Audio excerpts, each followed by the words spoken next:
We begin tonight with that shocking attack at an Army base. A sergeant accused of opening fire on 5 fellow officers. It happened today at Fort Stewart in Georgia, just 45 minutes southwest of Savannah. CBS Pentagon reporter Eleanor Watson has been tracking this developing story. She joins us now from Washington. So, Ellie, what more do we know about what happened here?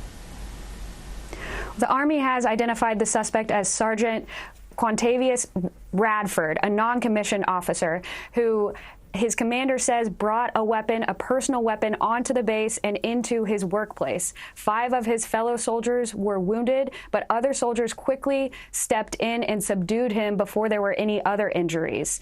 According to President Trump said tonight that 2 of the 5 soldiers were very, very seriously hurt.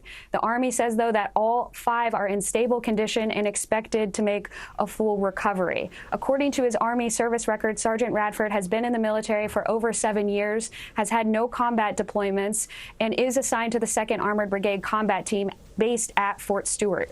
Army investigators interviewed him this morning. He's now in pretrial custody awaiting charges. Secretary Hegseth, the defense secretary, in a statement tonight called the shooting cowardly and promised swift justice for the perpetrator. So, Ellie, for a guy to just bring his personal weapon onto the base, it leads you to wonder, what kind of security are we talking about here that he just penetrated?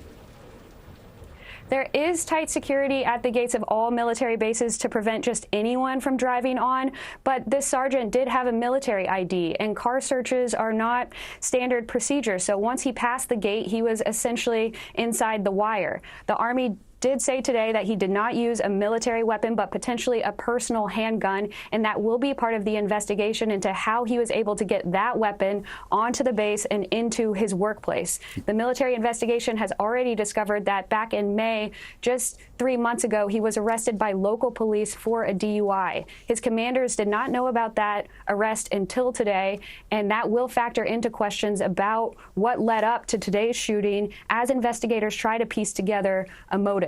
So many questions here. Eleanor Watson at the Pentagon tonight, thank you so much.